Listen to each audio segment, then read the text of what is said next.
안녕하세요. 서바이벌 SF 키트의 공상주의자 토끼 한 마리입니다.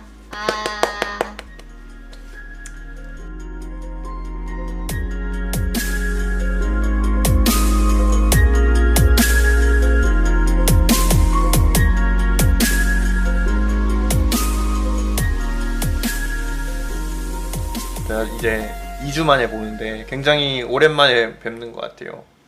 그러게요. 정말 네. 오랜만에 뵙는 것 같네요.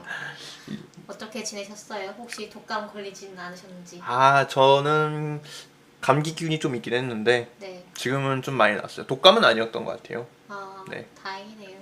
요새 그 인플루엔자가 엄청 유행이어가지고, 네, 뭐 예방접종도 맞고, 예전에 왜 우리 타미플루가 언제부터 났죠?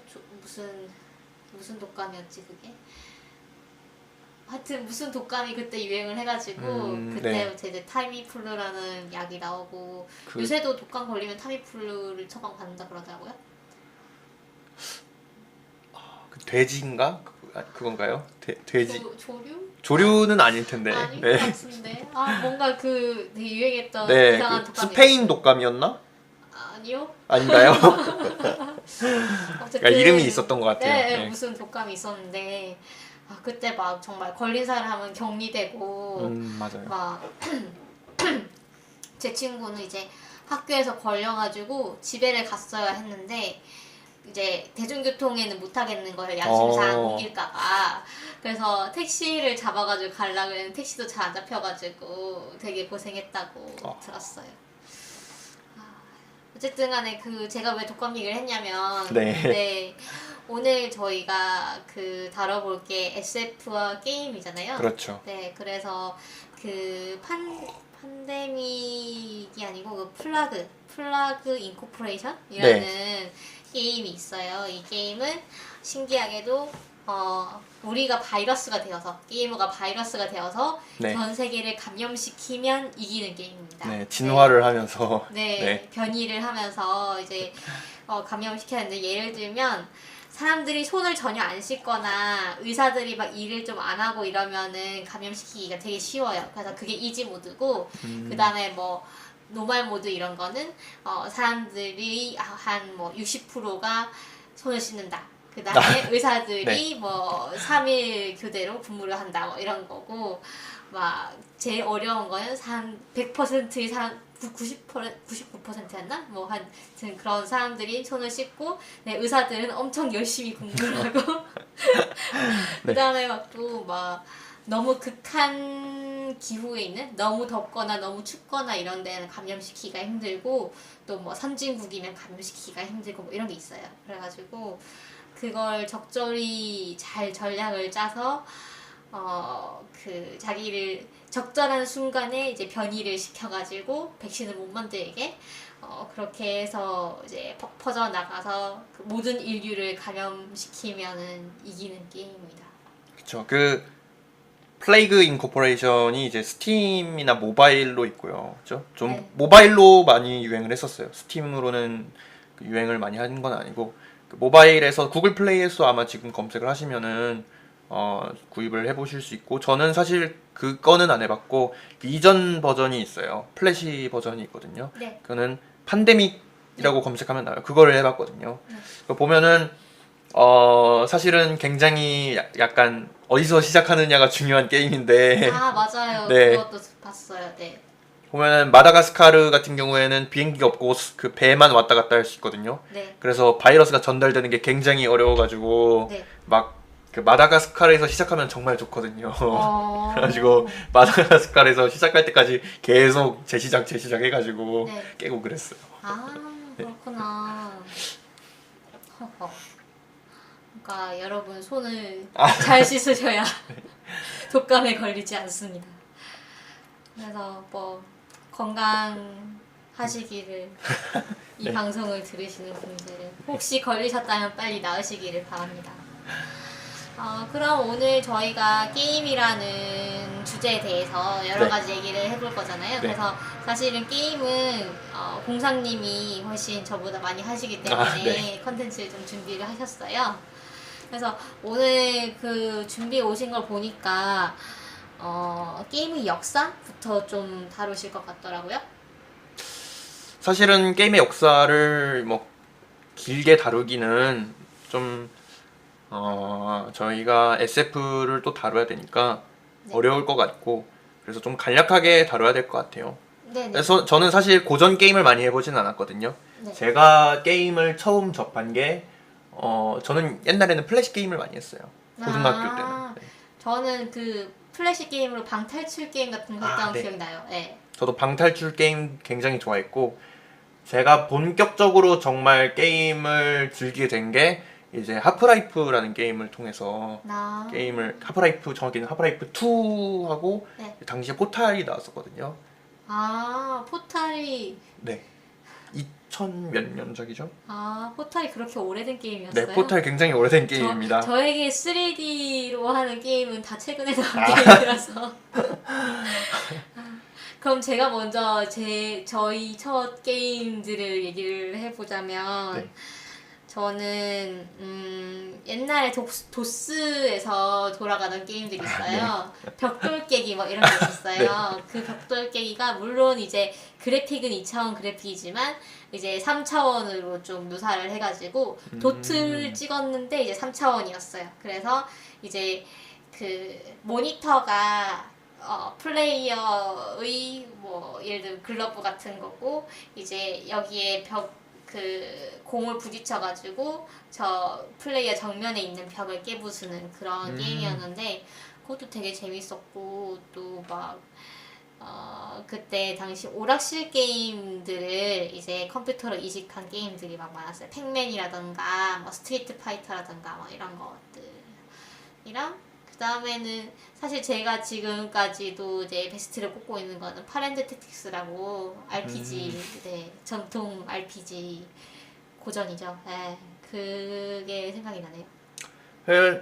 제가 게임을 즐기기 이전 세대 게임이라고 하면 저는 여러 가지 꼽을 수 있는 게 뭐 조조전, 삼국지 조조전.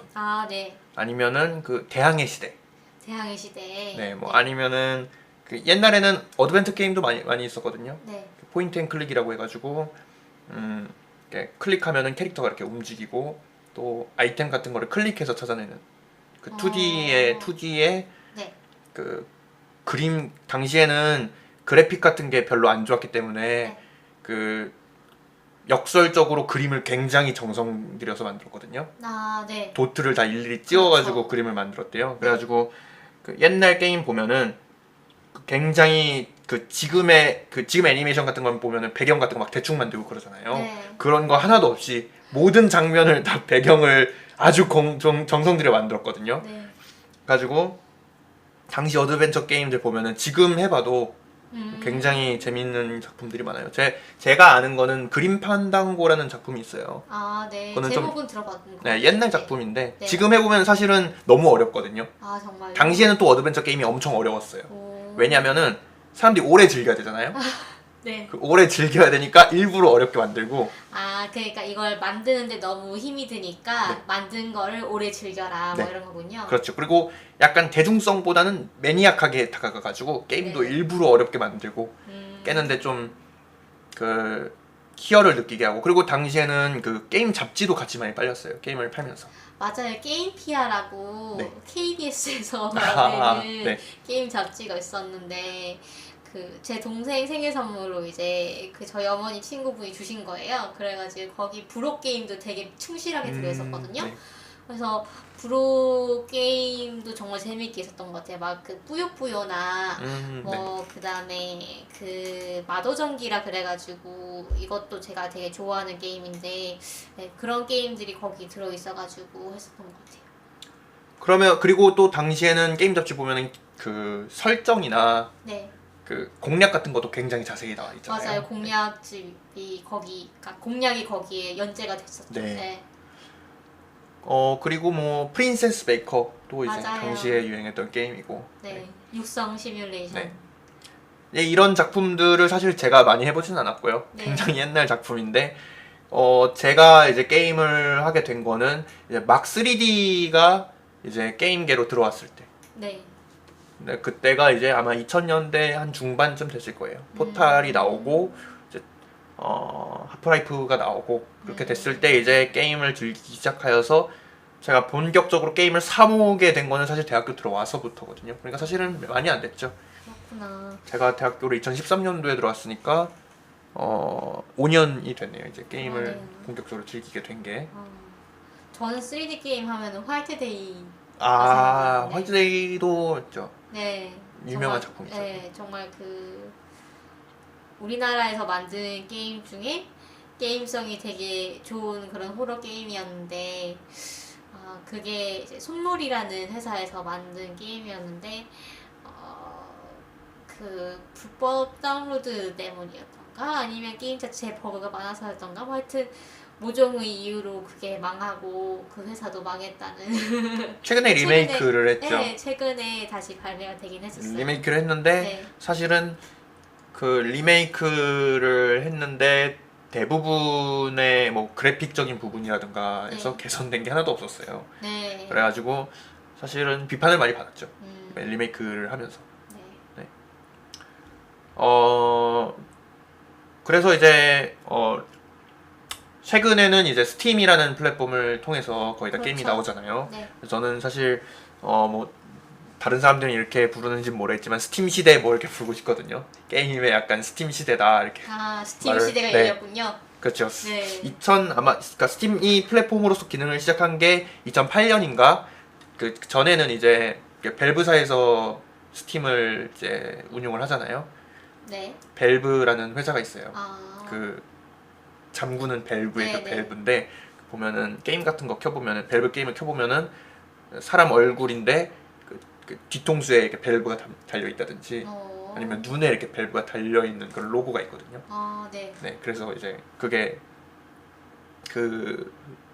왜 밸브인지 모르겠는데 아무튼 회사 이름이 밸브인데 네. 그 2008년 이전에는 그 밸브사에서 내놓은 작품만 이제 있는 그런 유통 시스템이었는데 네네. 2008년 이후부터 이제 인디 게임이나 그런 거를 차차 이제 이식하기 네. 시작했군요. 스팀에서 팔기 시작했죠.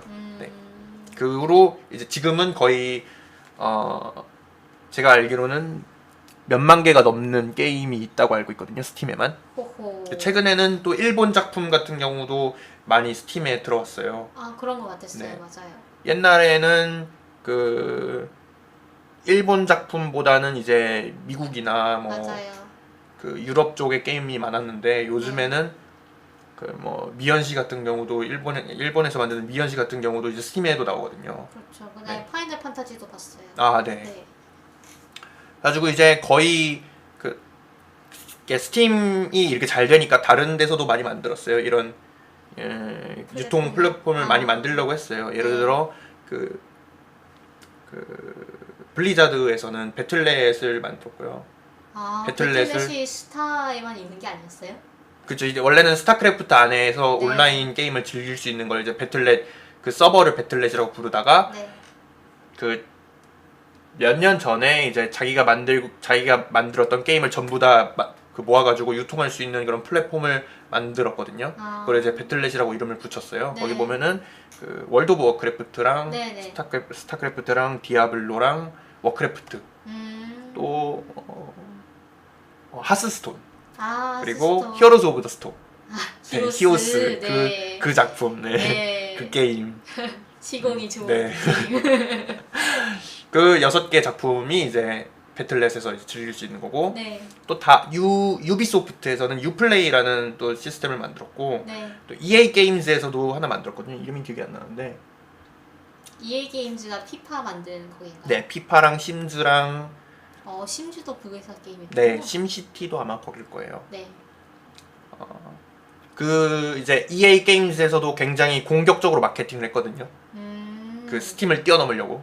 호호. 예를 들어 막 게임을 무료로 팔았어요. 이게 웃긴 일화가 있는데 출혈 경쟁을 하였군요. 그렇죠. 네. 또 사실 출혈 경쟁이라고 보기는 뭐한 게 이 그 게임을 세일해서 파는 게 사실은 굉장히 인디 게임 그 개발자들한테 도움이 되거든요. 네네. 왜냐하면은 사실 인디 게임은 판매가 잘 안 돼요. 음. 아무리 게임을 잘 만들어도 사실은 이름을 알리는 것 자체가 어렵거든요. 근데 이거 한번 세일을 하면은 사람들이 호기심에라도 사본단 말이에요. 네. 그러면은 명성을 얻을 수 있게 되는 거죠. 호호. 그렇기 때문에 사실은 스팀에서 그 할인을 굉장히 많이 하잖아요. 네. 그게 인디게임 업계를 활성화하는데 굉장히 도움이 된다고 해요. 근데 이걸 가지고 EA 게임스에서 뭐라고 했었냐면은 우리는 게임의 가치를 낮춰서 파는 짓을 하지 않겠다 이런 식으로 얘기를 했었어요. 네. 그런데 나중에 자기네들이 이제 공짜로 게임을 막 주고 그랬던 거죠. 아, 그랬군요. 네.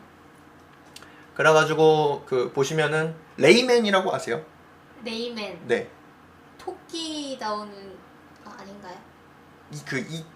이 차원에서 이렇게 네. 그 마리오처럼 비슷한 게임인데 아. 토끼는 아니고요. 네. 저도 정확히 무슨 동물인지 모르겠는데 네. 아무튼 그 뭐 레이맨 시리즈가 있거든요. 네. 마리오 같은 게임이에요. 마리오 같은 게임인데 좀 더 어렵고 네. 네, 굉장히 컨트롤이 중요한 게임인데 네. 그 게임도 이제 계속 발매가 되면서 뭐 유플레이에서 나오고 있고 또 그 어쌔신 크리드도 이제 유플레이에서 나오고 있고 그런데 이렇게 게임이 그 다양한 플랫폼이 생겼는데도 사실은 전부 다 스팀을 이기지 못하고 있어요. 대부분이 스팀을 이기지 못하고 있고 사실은 스팀 이외의 그 다른 플랫폼들은 지금은 약간 놓은 것 같아요. 다른 회사에서도 이길 수가 없으니까. 네, 몇 년 전만 해도 스팀을 굉장히 뛰어넘으려고 이렇게 열심히 막 게임을 공격적으로 마케팅을 하고 그랬는데 요즘은 사실은 그 스팀 외에는 전부 다 별로 잘 안 되는 것 같아요. 그래가지고 저는 약간 사실은 지금 게임을 즐긴다 하면은 저는 거의 다 스팀 아이디가 있다라고 보면 된다고 생각을 하거든요. 그 선발 주자라서 그럴까요? 그 다음에 또 뭐 게임 풀을 좀 많이 갖고 있었기 때문에. 그렇죠. 그런 것도 있고 또 다른 시스템에 비해서 굉장히 편리해요. 그 스팀이라는 그 플랫폼 자체가. 그리고 인디 게임에 대해서도 굉장히 호의적이라서 네. 그린라이트라고 하는 시스템이 있거든요. 네. 지금은 아마 없어졌던 것 같은데 이게 개인 개발자가 게임을 대충 만든 다음에 거기다 올리면은 사람들이 그걸 보고 평가를 해주거든요. 그래서 좋은 평가를 받으면은 그 게임을 정식으로 팔 수 있어요. 개인 개발자가. 아, 약간 네이버 웹툰의 베스트 도전 같은 아, 느낌이요? 그렇죠. 네. 네, 근데 그게 그 몇 년 전인가 어떤 사람이 제대로 만들지도 않은 게임을 거기다 올렸다가 네. 그게 판매가 돼가지고 아이고. 그 논란이 됐다가 아마 없어진 걸로 알고 있어요. 아무튼 그래가지고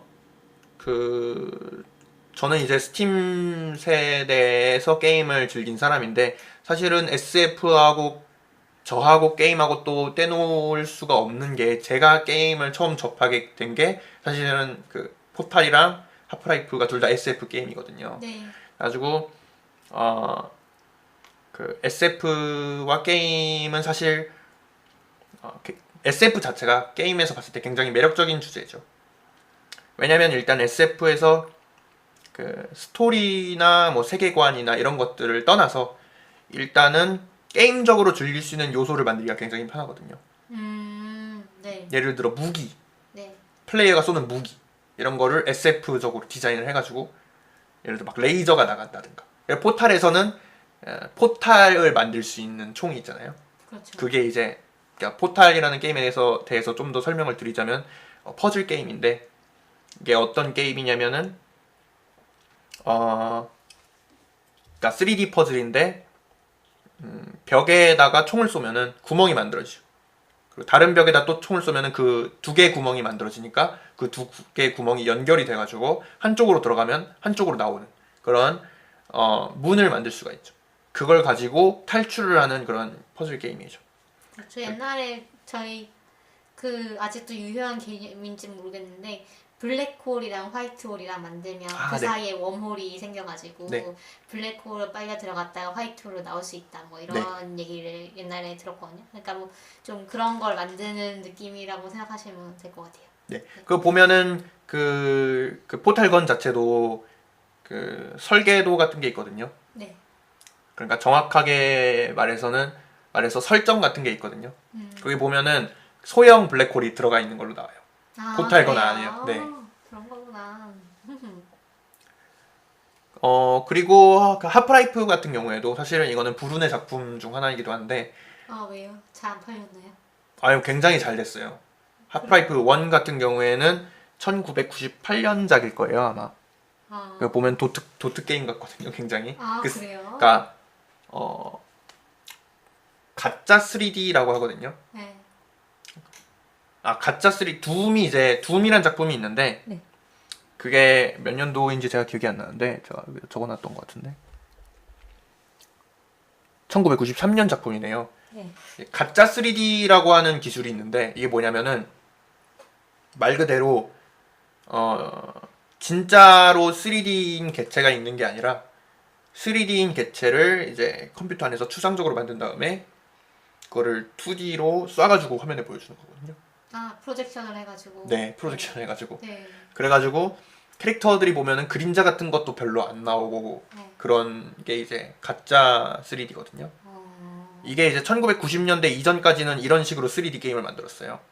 왜냐면 그 기술이 부족해가지고. 근데 요즘 게임은 캐릭터를 보면은 실제로 그 3D 개체가 있는 거거든요. 네. 개체가 있고 그거를 3D 상에서 보여주는 거거든요. 어... 그래서 이게 화면을 돌려도 네. 예를 들어 캐릭터를 이렇게 옆에 왼쪽에서 봤다가 오른쪽에서 봤다가 하면은 바뀌잖아요. 네. 자유롭게, 부드럽게. 근데 당시에는 그게 잘 안 됐기 때문에 가짜 3D로 만든 거죠. 그래서 당시에는 그 3D임에도 불구하고 그 고개를 돌릴 수 있는 게 이게 90도씩밖에 못 돌려요. 아 네.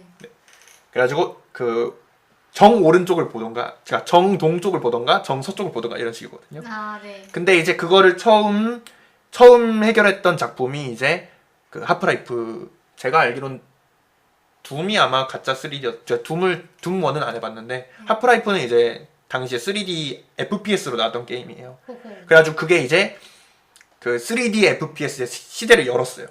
하프라이프라는 게임이. 이 게임이 무슨 게임이냐면 말 그대로 그냥 총 쏘고 외계인 죽이는 게임인데 스토리 자체는 어떤 연구소 직원이에요. 주인공 연구소 직원인데 어떤 물질을 가지고 실험을 하다가 외계에서 오는 포탈이 열려버려가지고 연구소가 그 외계 괴물들로 가득 차거든요. 네. 그래가지고 그 외계 괴물들을 죽이고 그거 보면은 그 정부에서 이 여기서 일어난 일을 덮으려고 그 군인들을 동원해가지고 연구소 사람들 다 죽여요. 네. 그 사람들도 다 죽여가지고 걔 보면은 주인공이 사실은 총 한 번도 만져보지 않은 공돌이거든요. 그래가지고 그 게임 내내 빠루를 들고 다녀요. 네. 그 빠루가 굉장히 유명한 무기예요. 그래서 네. 게임계에서 빠루 하면은 그 고든 프리맨이라고 하는 주인공인데 네. 빠루 하면은 바로 그 사람이 떠오르거든요. 아 그래서 그 최근에 저 회색 도시라는 게임을 했는데 아, 네. 폰으로 거기에 빠루가 나오더라고요. 그래서 저는 그냥 조폭들이 쓰는 무기라서 아, 나오겠다 했더니 그거에 대한 오마주도 있을 것 같네요. 네, 사실은 무기로는 굉장히 안 좋은 도구래요. 빠루가 그 무게 중심이 안 맞기 때문에.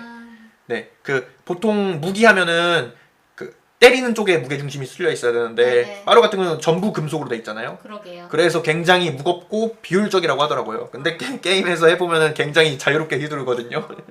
자 여기서 빠루가 뭔지 아, 모르는 분들은 그 약간 어떻게 생겼지? 그 금속으로 되어 있는 기다란 봉인데 끝에가 약간 굽어 있어요, 그렇죠? 그쵸. 그 네. 대못 뽑을 때 쓰는 거죠. 그러니까 좀 그런 것 같아요. 그 왜 망치에 보면 뒤쪽에 장도리라고 네네. 해야 되나? 그쪽 있잖아요. 그게 좀 그 부분이 달려 있는 아주 기다란 금속 네, 봉이라고 그쵸. 생각하시면 됩니다. 네, 그래가지고 판자 뜯어내거나 그럴 때 쓰는 네, 거잖아요. 네, 그런가 봐요. 이게 이제 그 아까 하던 얘기로 돌아가자면 이제 네. 하프라이프 얘기를 하고 있었는데 가지고 하프라이프 설정 자체가 굉장히 그 사이언스 픽션하고 관련이 있고 네, 소설에서 따온 부분도 굉장히 많아요. 보면은 그 G맨이라는 등장인물이 계속 등장을 하거든요. 그 게임을 하다 보면은 계속 그 검은색 양복을 입은 남자가 따라다니거든요. 호호. 근데- 스미스 요원 같은 느낌인가요? 아니요, 검은색 양복인데 얼굴은 흰색이에요. 네, 얼굴은 흰색인데 그 총을 쏴도 안 죽고 굉장히 멀리서 이렇게 지켜보고 있거든요. 계속 따라다니는 게임 내에서. 근데 설정이 뭐냐면은 이 연구소에서 일어난 사고 자체를 그 사람이 일으킨 거예요. 네. 연구소에서 어떤 사고가 그 포탈이 열린다 그랬잖아요. 네. 근데 그게 그 샘플이 바꿔치기 당한 거거든요. 어. 샘플을 무슨 레이저에 이렇게 놔가지고 네. 무슨 실험을 하는 건데 그 샘플을 바꿔치기를 해가지고 포탈이 열려버리거든요. 근데 그 포탈 자체를 저 사람이 열었고 네. 게임을 계속 진행하다 보면 마지막에 주인공을 데려가요. 네. 주인공을 그 주인공한테 얘기해요. 뒤에서 막 외계인이 일조하고 있는데 너한테 나랑 계약해서 나랑 일할래? 아니면 여기서 죽을래? 이렇게 얘기해요. 그래가지고 일 안 한다 그러면은 그냥 죽고 끝나는데 일을 한다 그러면은 웬 검은색 방에 주인공을 가두고 가거든요. 근데 이 G맨이 공간 이동이나 시간 이동 같은 걸 자유롭게 막 할 수 있는 그런 인물이 외계인이에요. 이 사람도 사실. 어허. 이 사람에 대한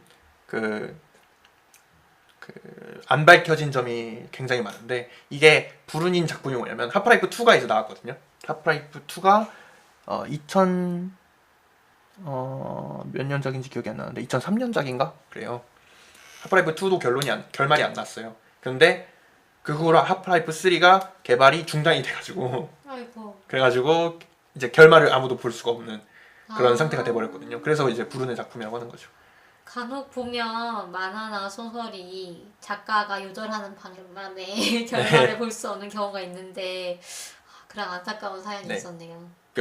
바이퍼웨어라고 하죠. 이런 소프트웨어를. 아 그래요? 네, 개발을 계속 한다고 하다가 계속 이제 연기가 되더니 결국 나오지 않는 그런 게임이나 뭐 그런 것들 이제 바이퍼웨어라고 하거든요. 맞아 그 유캠 무슨 아, 포에버 네. 예. 듀크 뉴kem 포에버. 예, 네. 예, 그게 그 안 나오는 그 바이퍼웨어 네. 중에 하나라고. 아마 그거는 근데 나왔을 거예요. 아, 최근에 제가 아, 알기로인데 아. 그 십몇 년 만에 나왔다. 그러니까 십몇 년 전에 게임을 낸다고 하고 계속 안 내다가 그 십몇 년 후에 이제 나왔다라고 이제 들었거든요. 하프라이프 3도 그 원래는 2007년인가에 개발 그 뭐지? 이제 발매 2007년이 하프라이프 2인가? 아무튼 지금 안 나온 지가 10년이 아마 넘었을 거예요. 그리고 이 벨브사에서 만든 게임인데 이것도 벨브사에서 벨브사가 기본적으로 굉장히 자유로운 분위기래요. 자기가 만들고 싶은 게임을 자유롭게 만들 수 있는. 그래가지고 아무도 그 게임을 만들고 싶어 하지 않으면 안 만들어진대요. 아하. 그러다 보니까 계속 게임 개발이 뒤로 미뤄지고 지금은 결국 하프라이프를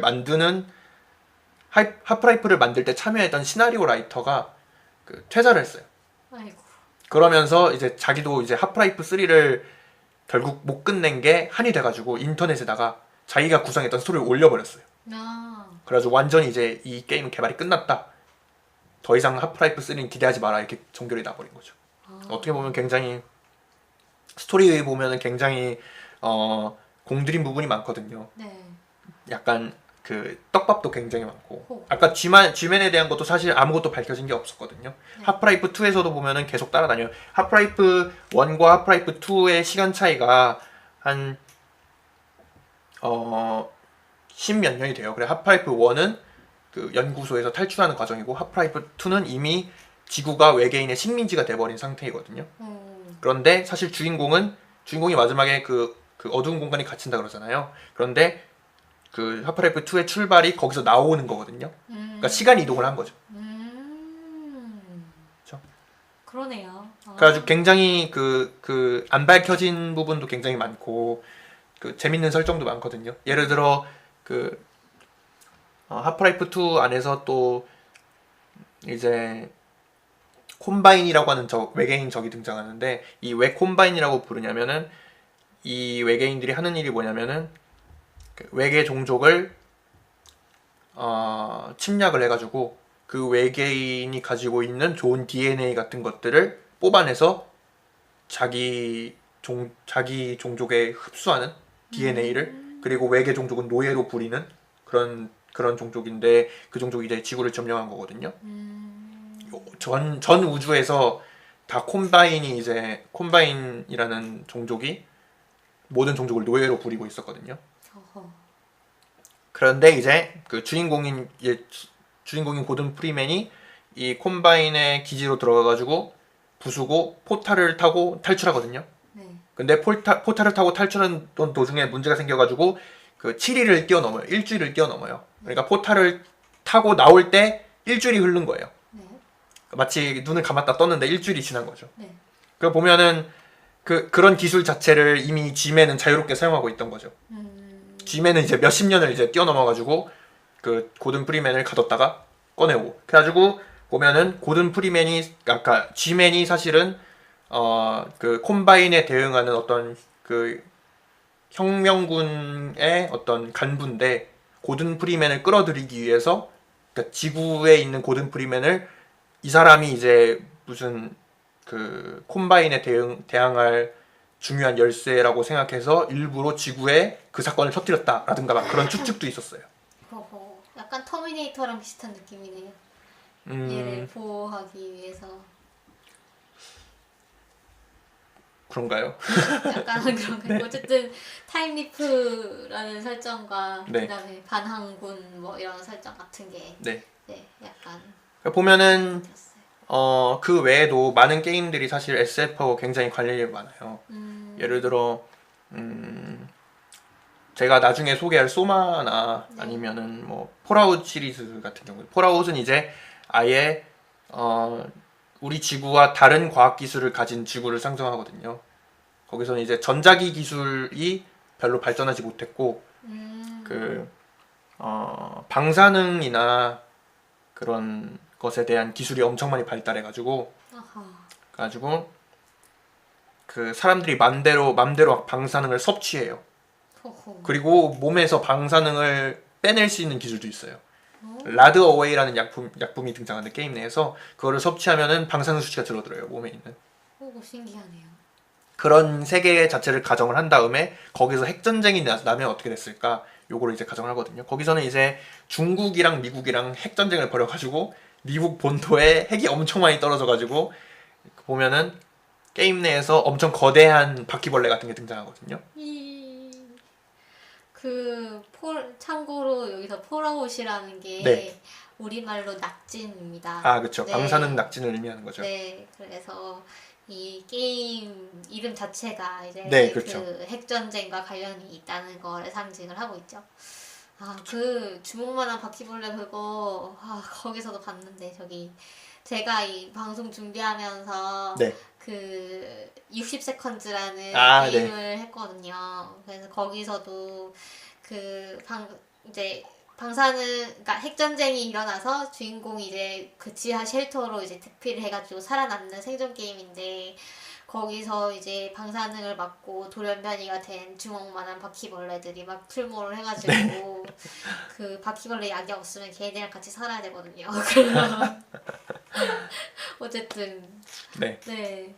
폴아웃도 저도 되게 해보고 싶은데 저희 컴퓨터는 사양이 안 되더라고요. 네. 저 폴아웃이 굉장히 세계관도 넓고 그것도 사실 얘기하려면은 끝도 없는데 그렇겠죠. 네. 거기 보면은 동물들이 다 이상하게 변형된 상태로 등장을 하거든요. 그게 이제 이상한 바이러스가 퍼져가지고 그 바이러스도 사실은 생화학 무기를 중국에다 터뜨리려고 했는데 핵을 맞고 그 미국에 터져버려가지고 아이고. 그래가지고 보면은 그 사람도 그 바이러스에 노출이 돼가지고 이상하게 변해요. 녹색이 돼가지고 헐크처럼 막 이렇게 크게 변해가지고 그 옛날에 스타 할 때 보면 인페스티드 테란 뭐 이런 네. 그런 느낌인가 보네요. 그렇죠. 그러니까 사실은 SF하고 게임하고 굉장히 관련이 많죠. 근데 사실은 아쉬운 부분도 좀 있어요. 저 같은 경우에는. 네. SF라고 하면은 사실 굉장히 많은 주제를 담을 수가 있잖아요. 그렇죠. 예를 들어 뭐 제가 좋아하는 작가인 어슐라 르긴 같은 경우에는 굉장히 그 사회적으로도 의미 있는 작품을 많이 쓰잖아요. 근데 사실 게임이라는 것은 저는 어려운 부분이 좀 있다고 생각하거든요. 그런 거를 표현하는 데 있어서. 아, 그러니까 많은 생각과 뭐 많은 아이디어를 담기에 한계가 있다는 말씀이죠. 주제 의식 자체를 담는데 좀 한계가 있지 않나 생각을 해요. 왜냐하면은 게임이라는 것 자체가 플레이를 해야 되는 거잖아요. 네. 일단은 재밌어야 되거든요.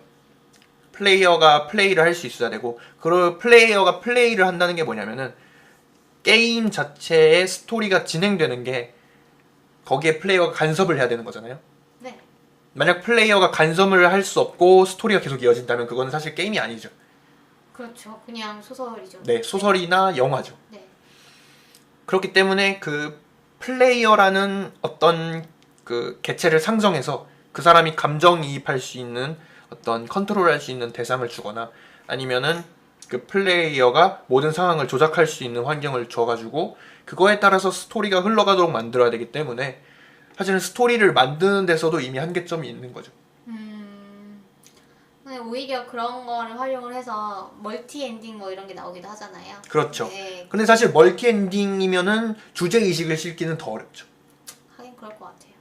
스토리 면에서는 우수할 수 있지만 네. 대중적으로는 우수할 수 있지만 사실은 그거를 가지고 어떤 주제 의식을 심는다는 굉장히 어렵죠. 사실은. 네. 그렇겠네요. 그래가지고 저는 좀 아쉬운 부분이 있는 것 같아요. 뭐 최근까지는 좀 아쉬운 부분이 있었던 것 같아요. 최근에는 또 다양한 그 형식이 등장했거든요. 게임에서도. 예를 들어 아예 스토리를 심지 않고 굉장히 주제 의식에만 집중하는 게임도 있어요. 어떻게 그럴 수가 있나요? 그러니까 게임 자체에 스토리가 존재하지 않고 게임을 진행하면서 뭐 내레이터가 나온다든지 네. 내레이터가 나오면서 주제의식을 설명을 하는 그래서 게임과 주제의식을 굉장히 긴밀하게 연결시키는 그런 작품들이 있거든요. 그런 어떤 주제 의식을 갖고 있는데요? 그건 이제 게임마다 다르겠죠.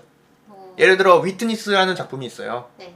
위트니스라는 작품은 그 어떤 섬에서 그 플레이어가 탈출을 하는 건데 어떤 스토리도 없어요. 게임을 해보시면은 그 섬 전체가 퍼즐이 있거든요. 섬 전체에 흩어져 있거든요. 퍼즐이.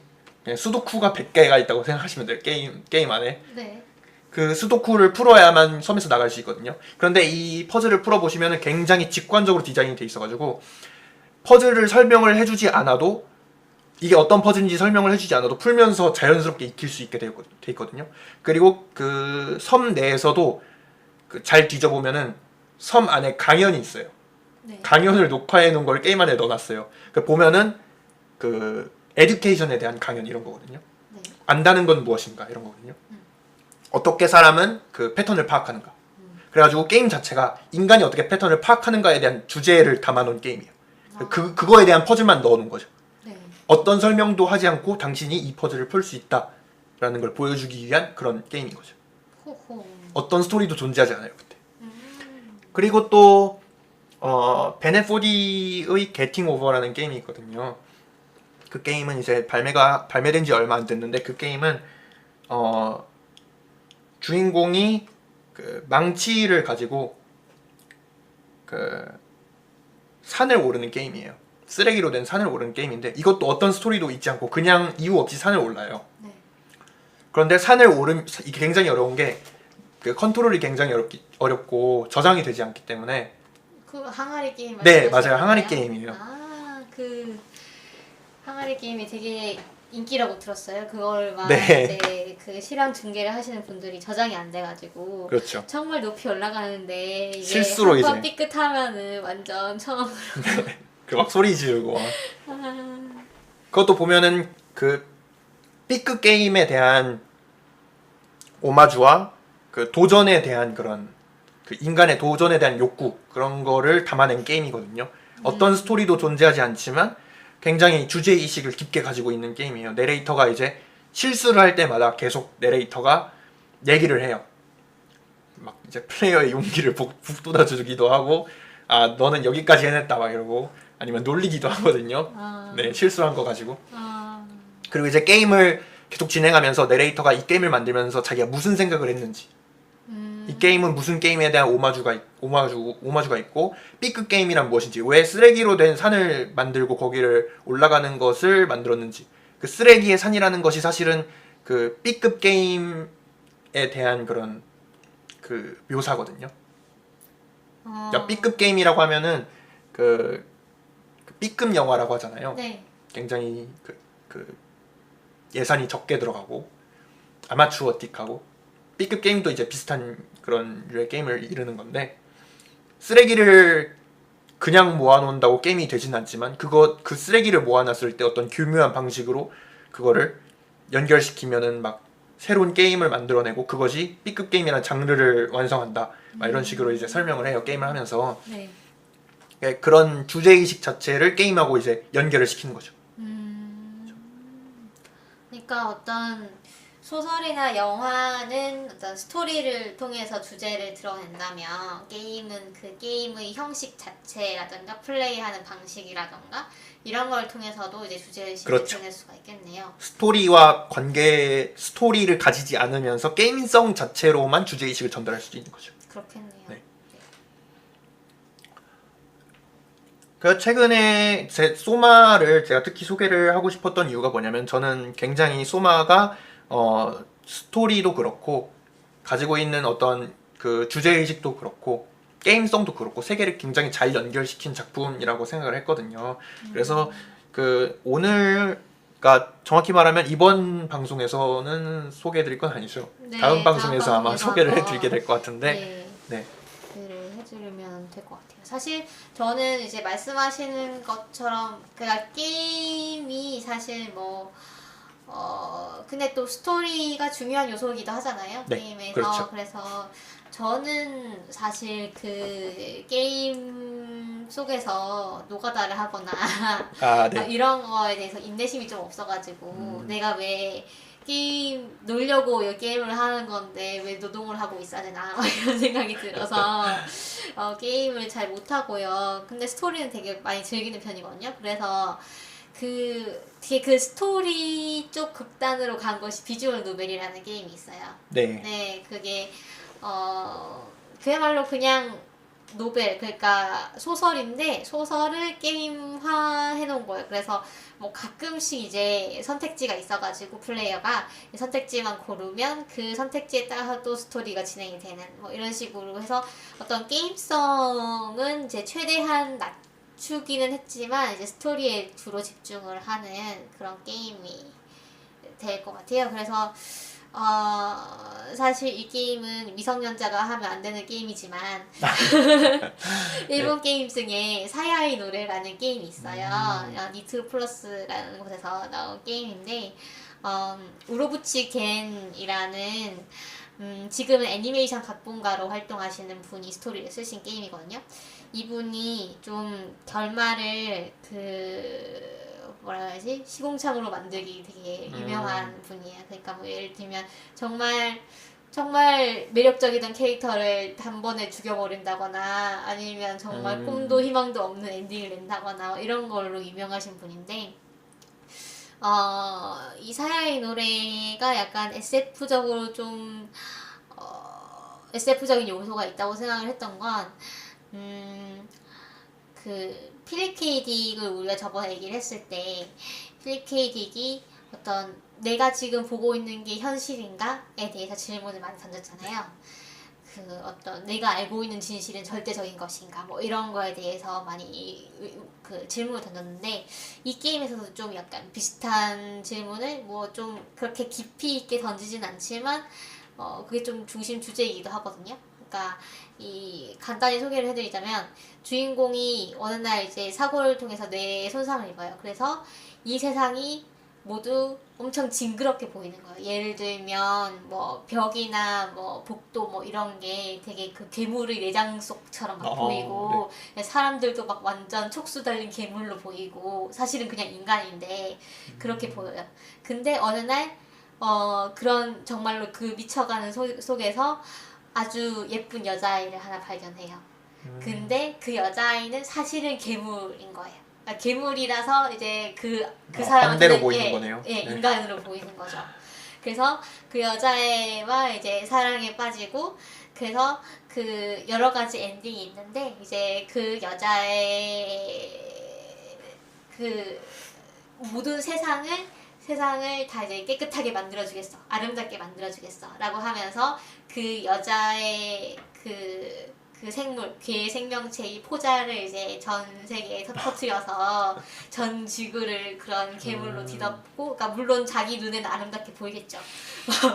네, 그런 엔딩이 하나 존재를 하는 하여튼 그런 게임이에요. 그래서 그걸 그 게임을 제가 플리케이 딕을 알기 전에 이제 하긴 했지만 지금 생각해보면 그런 SF적인 요소가 있다고 볼 수도 있는 게임인 것 같아요. 근데 좀 여러모로 그 정신건강에 별로 좋지 않은 게임이기 때문에 약간 좀 추천을 드리기는 어렵긴 한데요. 뭐 궁금하시면 뭐 찾아보시는 것도. 네. 그 인터랙티브 필름이라는 장르도 있거든요. 네. 이 그래픽 노벨이라고 하면 보통은 소설인데 그렇죠. 이제 인터랙티브, 그러니까 상호작용할 수 있는 영화 뭐 이런 식이거든요. 네. 아마 그 많이 들어보셨을 작품일 수도 있는데 이름이 기억이 안 나는데 아이고.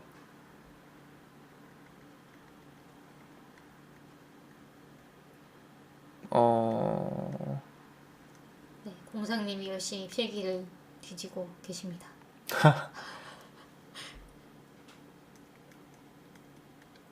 뭐 허스토리 말씀하시는 건가요? 비욘드 투 소울즈라는 작품이 있어요. 네. 요거 이제 PS로만 발매가 되어서 아마 못 해보실 수도 있는데 요것도 굉장히 스토리가 괜찮거든요. 저는 사실 해보진 않았어요. 해보진 않고 옆에서 하는 걸 보다가 말았는데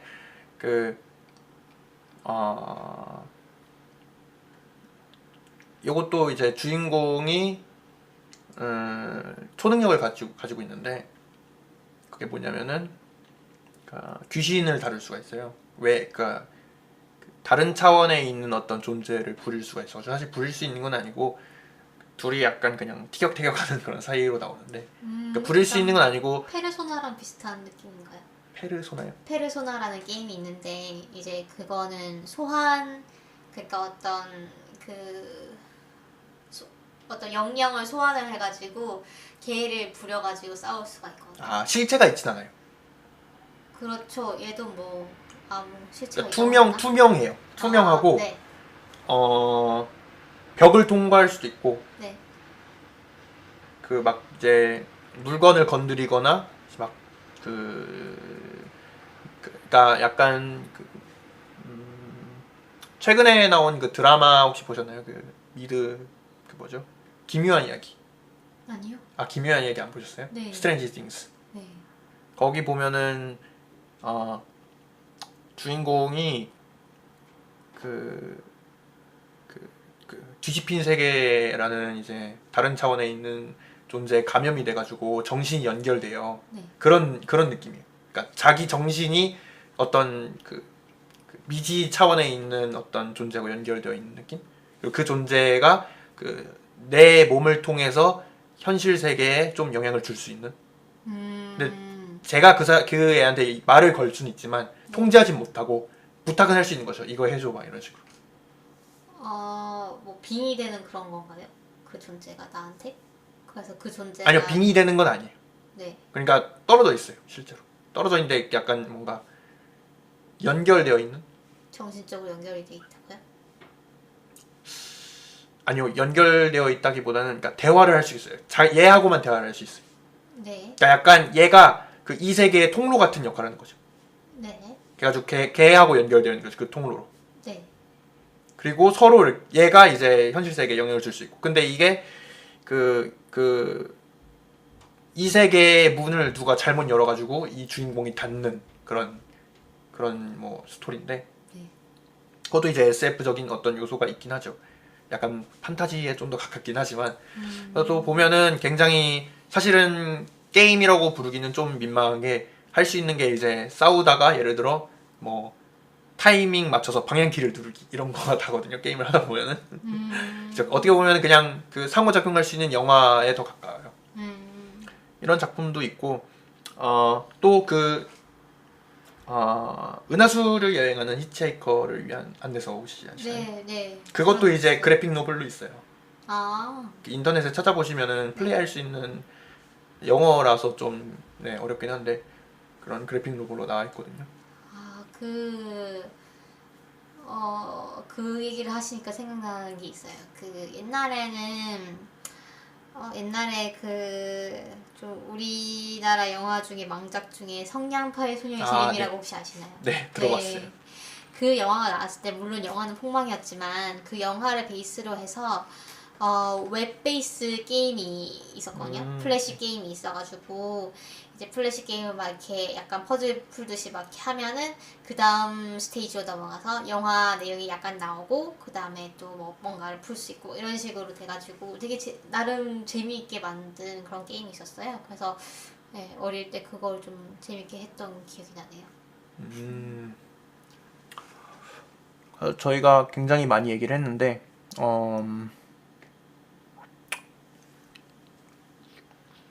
다음에 그래서 다음 방송에서 저희가 이제 제가 이제 그 2주 동안 열심히 플레이를 했거든요. 네, 네. 공상님이 이제 이 다음번 방송을 게임으로 하자고 정하신 다음에 이제 아주 열심히 하시던 네, 게임이 있죠. 이것저것을 네, 네, 플레이를 해봤는데 네, 저도 좀 해봤고요. 네. 네, 뭐 그 게임을 소개하기에 앞서 이제 포스트 아포칼립스라는 것에 대해서도 좀 짚고 넘어가면 좋을 것 같아요. 그 게임이 이제 포스트 아포칼립스 물이니까 그렇죠. 포스트 아포칼립스라고 하면은 이제 뭐 무슨 뜻인지 좀 설명해 주시겠어요?